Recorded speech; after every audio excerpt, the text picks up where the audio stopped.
Halo Sobat Pium, kalian pasti pernah kan setelah berolahraga, kalian merasa lelah. Biasanya kalau udah lelah gitu, hal yang paling mudah kalian lakukan adalah beristirahat. Bisa dengan cara duduk, makan, atau minum. Hal ini perlu kalian lakukan karena kalian sudah kehabisan yang namanya energi. Jadi sebenarnya energi itu apa sih? Dan apa hubungannya lelah dengan energi?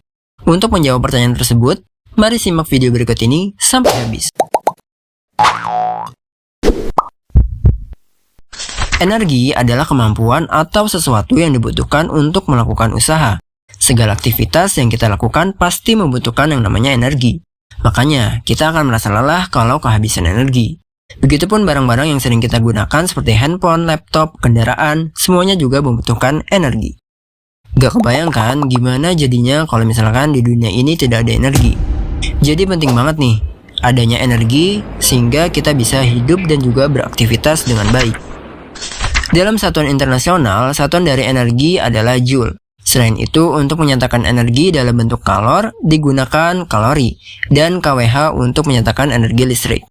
Di alam semesta ini ada banyak banget bentuk-bentuk energi. Misalkan ada energi potensial, energi kinetik, energi mekanik, energi cahaya, energi listrik, energi panas, energi kimia, dan juga energi bunyi. Dari beberapa energi ini, kita akan bahas beberapa energi dan juga persamaannya. Yang pertama ada energi potensial gravitasi, yaitu energi yang dimiliki oleh objek yang berada pada kedudukan atau ketinggian tertentu. Di bawah gaya gravitasi bumi, objek akan memiliki energi yang tersimpan. Contohnya buah apel yang masih berada di pohon dengan ketinggian tertentu. Semakin tinggi buah apel tersebut, maka semakin besar energi potensialnya. Energi potensial gravitasi ini memiliki persamaan EP sama dengan M dikali G dikali H, di mana EP sama dengan energi potensial satuannya joule, M sama dengan massa benda satuannya kilogram, H sama dengan ketinggian atau kedudukan benda satuannya M, G sama dengan percepatan gravitasi satuannya meter per sekon kuadrat. Yang kedua ada energi kinetik translasi, yaitu energi yang dimiliki oleh objek bermassa yang bergerak secara lurus dengan kecepatan. Contohnya ketika seorang anak yang sedang bersepeda di sebuah lintasan, energi kinetik yang dimiliki anak tersebut untuk bersepeda dipengaruhi oleh besarnya massa dan juga kecepatannya.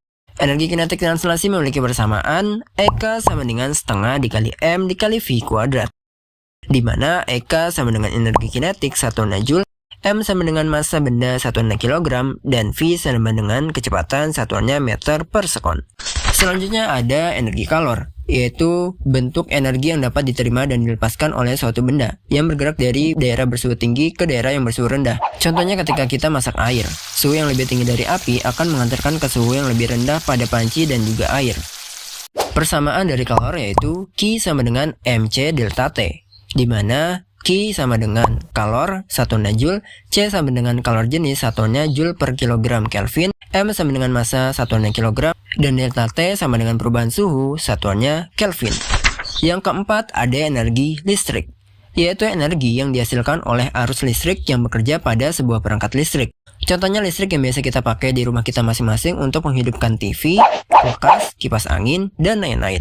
Energi listrik memiliki persamaan ada dua, yaitu W sama dengan P dikali T dan juga W sama dengan V dikali I dikali T, di mana W sama dengan energi listrik satuannya joule, P sama dengan daya satuannya watt, T sama dengan waktu satuannya S atau sekon, V sama dengan tegangan listrik satuannya volt, dan I sama dengan arus listrik satuannya ampere.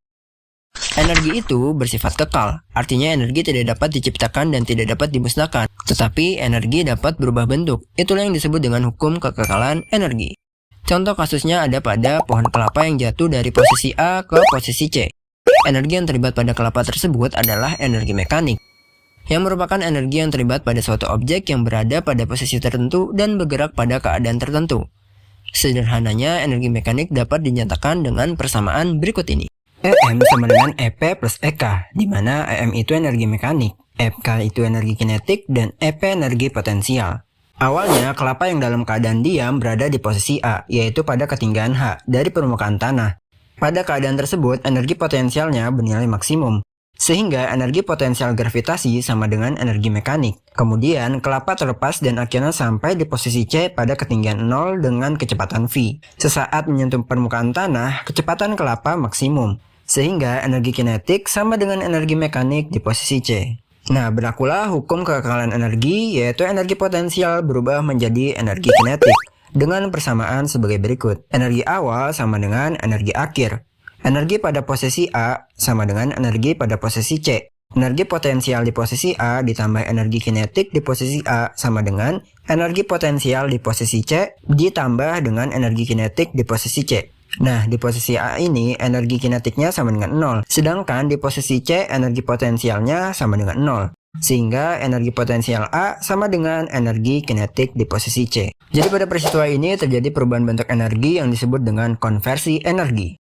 Konversi energi dimanfaatkan manusia untuk menunjang pekerjaan dalam memenuhi kebutuhan sehari-hari. Apa saja ya contoh bentuk-bentuk konversi energi selain buah kelapa jatuh tadi? Berikut ini ada beberapa bentuk konversi dari energi.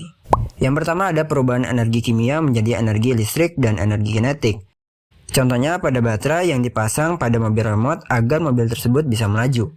Yang kedua, ada perubahan energi listrik menjadi energi kinetik. Contohnya ada pada kipas angin, mixer, dan juga mesin cuci. Kemudian ada perubahan energi listrik menjadi energi panas. Contohnya ada pada setrikaan, kompor listrik, dan juga oven. Yang keempat, ada perubahan energi listrik menjadi energi cahaya.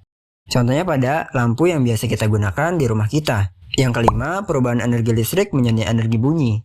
Contohnya ada pada radio, televisi, dan juga klakson kendaraan. Nah, jadi itulah pembahasan seputar energi. Semoga bermanfaat. Terima kasih. Fisika itu asik.